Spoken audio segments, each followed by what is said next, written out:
bħalissa qegħdin fi żmien fejn it-Transplant Support Group Malta għaddejjin b'kampanja li jagħmlu kull sena kemm biex wieħed isir aktar konxju tal-mart tal-kliewi u anki il-bżonn ta' trappjanti u illi nagħtu l-organi tagħna.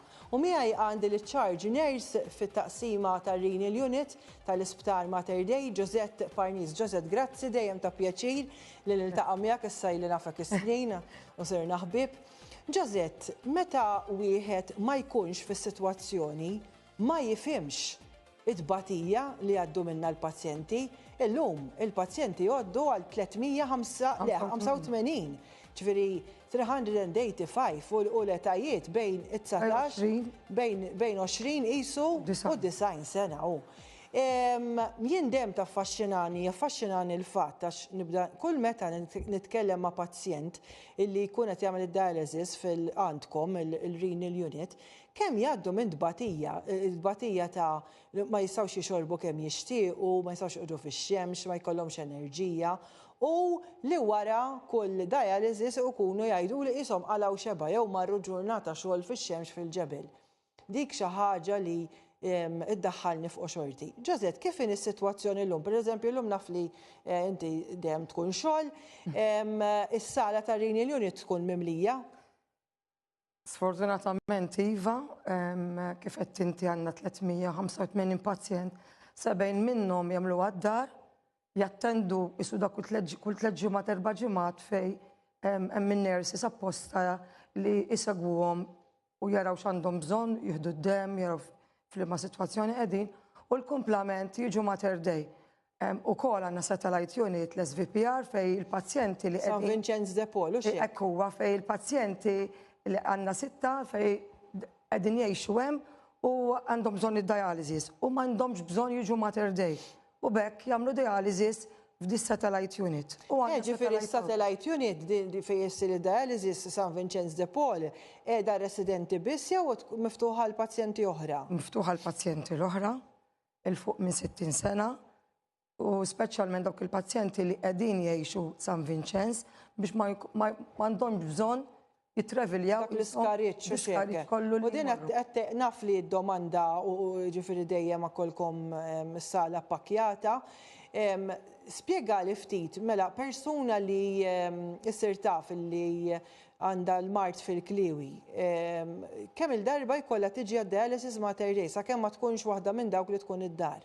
Bażikament tiġi bejn darbtejn 3, nikkajterjaw għan-nies li għadhom żgħar, speċjalment il-breadwinners li huma għadhom irdu jaħdmu għall-familja, hemm it-twilight shift li issa ħankabruh għal 3 tim. Oħra ġifieri twilight shift għax jiġu bil-lejl? Jiġu bil-lejl, jiġu fis-7 u nofs, fejn isu l-lejl ħajamluh fuq dialysis, u mbagħad filgħodu jkunu jistgħu jmorru jkomplu jaħdmu. Għax huma jkunu forsi nġielu tkellem ma' pazjenti li waqt li jkunu qed jagħmlu dialysis iddumu xi 4 sigħat u x'hekk. Hekk huwa. Jkunu jistgħu jistrieħu, ġifieri jistgħu jorqdux il-magna tagħmel ix-xogħol u x'hekk. Bażikament meta jiġu Mater Dei, in-nurse tagħmilhom il-magna għal 4 sigħat fejn tnaddaf dak it-toxins li l-kliewi tagħhom m'għadhomx jiffunzjonaw u meta ngħidu ma jiffunzjonawx it-tnejn li huma għax b'waħda aħna ngħixu.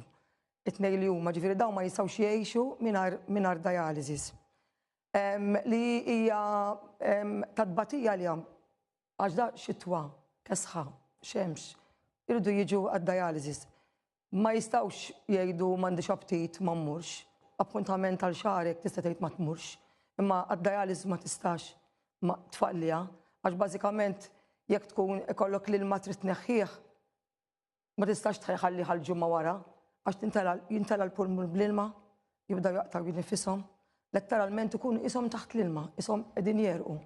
Li din bażikament dik id-tbatija li inti għandek limitu ta' xorb, limitu ta' ikel, kemm jistgħu jiklu speċjalment frott. Żgur għax inti l-likwidu, ġifieri jaqqas soppa pereżempju, soppa isek xrob, allura hekk huwa. Huma kemm jistgħu jieħdu matul il-ġurnata? Aħna ngħidulhom litru. Litru biss? Litru kuljum. U mhux faċli għax inti kemm ħaddhom tkejjel, forsi għall-ewwel 4 tim li tkun bdejt tibda tkejjel imma mbagħad u sħana tagħna ta' Malta hija qawwija, ġifieri trid toqgħod attent li ma toqgħodx fix-xemx u tevita affarijiet sħan biex inti ma ġġelekx tixrob u tintela bl-ilma.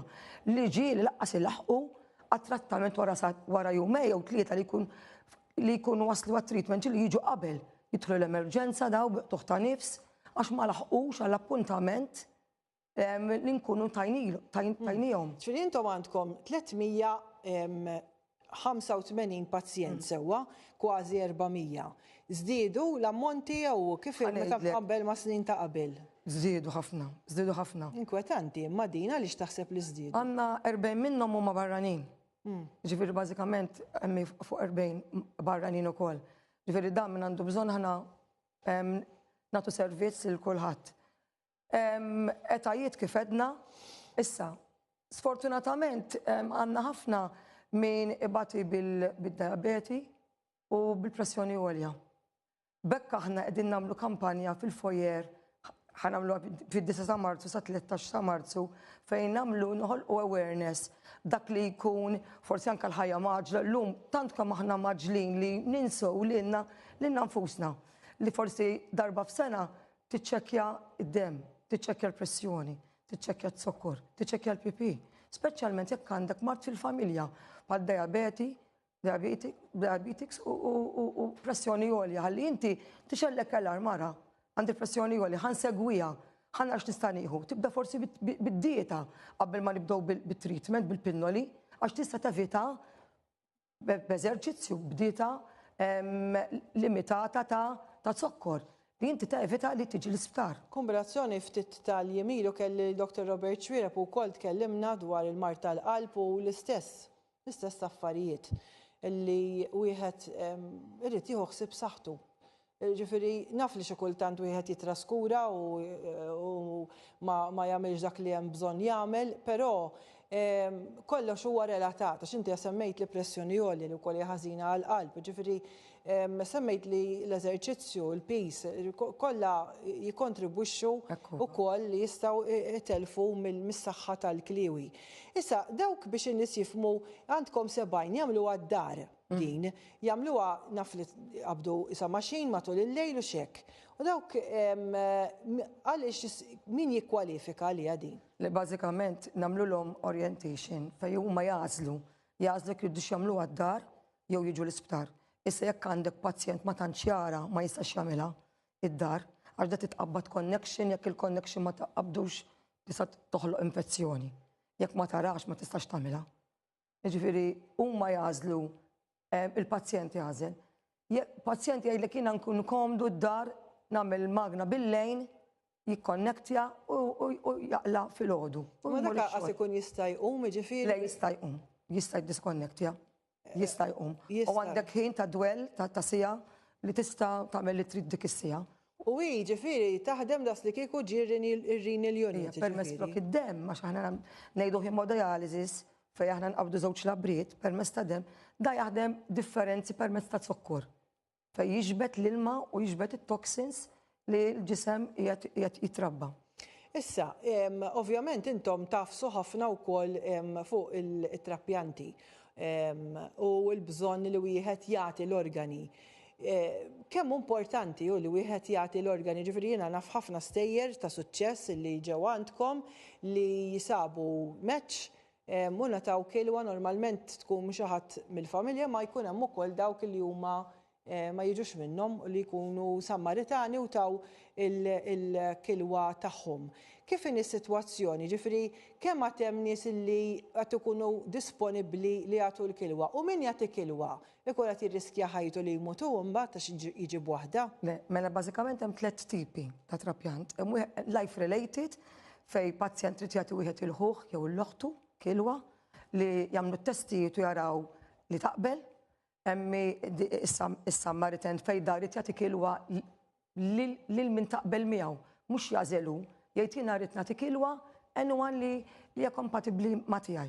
U mbagħad hemmi il-kataverik fej pazjent imut l-ITU, imut brain dead, fej dan m'hemmx tama lih, dan kif ħadd titlef titfi il-machines, il-ventilation dal-pazjent ħajindifen m'hemmx tama oħra. Bażikament bekk huwa importanti li min il-reġistru, min jirreġistra bħal organ donor, imma mbagħad jiena ngħid ukoll dawk in-nies li forsi ma jħossuhomx komdi li jirreġistraw għal raġunijiet forsi jibżaw, jasbu jinnaf li ħajkun jaf bih kulħadd, whatever. Li jgħidu tal-familja tagħhom, ix-xewqa tagħhom li jekk jiena mmut inħalli l-organs lili li jibqgħu tajbin. Ma tiktibha f'testament din l-importanti għax it-testament jinfetaħ wara l-mewt. Għal xejn. Għal xejn. Tgħid inti l-qraba tiegħek, il-familja tiegħek, ir-raġel, il-mara, li inti fl-aħħar mill-aħħar jekk jiena mmut, l-organs tiegħi li jibqgħu tajbin, inti jekk tinkiteb illum u tmut 20 sena oħra ma taf se jibqa' tajjeb. Inti tiktibha u tħalli hemm. Ma min jgħidlek jiena qed ir-raġel ma nkitibx imma qed ir-raġel jew il-mara li jiena jekk immut inħalli l-organi tiegħi li jibqgħu tajbin lil dawk in-nies li fl-aħħar mill-aħħar kif qedna nies ta' 20 sena, 25 qegħdin ibatu mhix tal-li jiġu hemm tal-li anke l-ikel. Ma jistax imorru kull imkien, ma jistax fl-aħħar għandhom il-limitu ma jistax jisifru. Għax jridu jagħmlu dialysis hemm, ma jistax imorru ġimgħa ma jagħmlux dialysis. Il-kwalità tal-ħajja tmur lura ħafna. L-istess. U anke qed iġini f'moħħi għandna satellite għawdex fejn ġieli l-pazjenti tagħna jmorru 4 ijiem hemm u jagħmlu l-magna hemm flok joqogħdu. X'almenu jkunu ħadu naqra break. Bidlu da. L-aħħar messaġġ qasir ħafna x'qegħdin fl-aħħar biex wieħed jikkonkorri għall missjoni tagħkom illi tagħmlu fosthom għal donazzjoni tal-organi. Ngħidilhom ma jibżawx jirreġistraw bħal organs. U fejn iridu jirreġistraw? Jekk tidħol fil-website Organ Donation titlalek mill-ewwel anka bl-ID tista' tiktibha. Jekk isibuha diffiċli ċemplu renal unit jinnibatilhom mhux l-ewwel darba li jkun hemm persuna u jgħidu li isma' jbagħt li żewġ formuli ħalli nkun nista' nagħmlihom. Ma tista' tagħmilha online. Tagħmilha online faċilment. Grazzi ħafna, dik kienet Josette Parnis, Charge Nurse fir-Renal Unit tal-Isptar Mater Dei. Ħudu ħsieb saħħitkom dawn huwa l-appell li qegħdin ngħaddu f'din istaqsima żgħira biex inwasslu kemm jista' jkun il-messaġġ u nagħmlu l-ġid. Grazzi li segwejtuna.